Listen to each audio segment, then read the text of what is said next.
ಖುಷಿ ಮಾತಾಡ್ತಾ ಇದ್ದೀನಿ. ನಾನು ಇವತ್ತು ಯಾವ ಟಾಪಿಕ್ ಮಾತಾಡ್ಬೇಕು ಅನ್ಕೊಂಡಿದ್ದೀನಿ ಅಂದರೆ, ಈ ಈ ಸೂತ್ಕ ಅದು ಮುಟ್ಟಿದ್ರೆ ಮೈಲಿಗೆ, ಇದು ಮುಟ್ಟಿದ್ರೆ ಮೈಲಿಗೆ, ಯಾವ್ದು ಮೈಲಿಗೆ ನನಗಂತೂ ಗೊತ್ತಿಲ್ಲ. ಮನುಷ್ಯನೇ ಮೈಲಿಗೆ.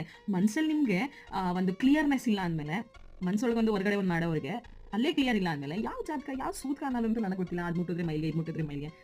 ಸೊ ನನಗೆ ಗೊತ್ತಿಲ್ಲದಿರೋ ಲಾಜಿಕಲ್ ಬರ್ಕಕ್ಕೆ ಇಷ್ಟ ಇಲ್ಲ. ಸೊ ದಯವಿಟ್ಟು ಕೆಲವರು ರ್ಯಾಂಡಮ್ ಆಗಿ ಹೇಳ್ತೀರಾ, ಆಗಿನ ಕಾಲದಿಂದನೂ ನಡೆಸ್ಕೊಂಬಂದಿದ್ದೀನಿ, ಸೊ ಇವಾಗಲೂ ನಡೆಸ್ಕೊಂಡು ಹೋಗ್ತಾ ಇದ್ದೀನಿ ಅಂತ.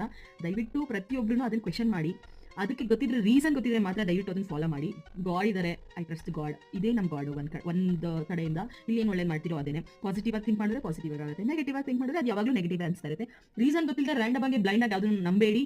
ದಯವಿಟ್ಟು ಹೇಳ್ತಾ ಇದ್ದೀನಿ. ಗೊತ್ತಿಲ್ಲದೆ ಇರಿದ್ರು ಮೇ ಬಿ ಸೈಂಟಿಫಿಕ್ ರೀಸನ್ ಇರ್ಬೋದು, ಬಟ್ ಆ ಸೈಂಟಿಫಿಕ್ ರೀಸನ್ ಏನು ಅಂತ ತಿಳ್ಕೊಳ್ಳೋಕೆ ಟ್ರೈ ಮಾಡಿ. ಯಾವುದನ್ನು ಬ್ಲೈಂಡ್ ಆಗಿ ಆವಾಗಿಂದ ನಡ್ಸ್ಕೊಂಡ್ಬಂದಿದ್ದೀವಿ, ನಾವು ಇವಾಗಲೂ ನಡೆಸ್ತಾ ಇದ್ದೀವಿ ಅನ್ನೋದನ್ನೆಲ್ಲ ಫಾಲೋ ಮಾಡಿಬಿಡಿ. ಪ್ಲೀಸ್ ಪ್ಲೀಸ್ ಪ್ಲೀಸ್ ಟ್ರೈ ಮಾಡಿ, ತಿಳ್ಕೊಳ್ಳೋಕೆ ಟ್ರೈ ಮಾಡಿ. ತಿಳ್ಕೊಳ್ಳೋದ್ರಲ್ಲಿ ಏನಿದೆ, ವಿಷಯನ ತಿಳ್ಕೊಳ್ಳೋಣ. ಓಕೆ, ನಾವು ಫಾಲೋ ಮಾಡೋಣ. ಅದು ಆ್ಯಕ್ಚುಲಿ ಅದು ಮಾಡ್ತಾ ಇರೋದು ಕರೆಕ್ಟ್ ಅನ್ಸಿದ್ರೆ ಫಾಲೋ ಮಾಡೋಣ ಅಂತ ಹೇಳಕ್ಕೆ ಇಷ್ಟಪಡ್ತಾ ಇದ್ದೀನಿ ಫ್ರೆಂಡ್ಸ್.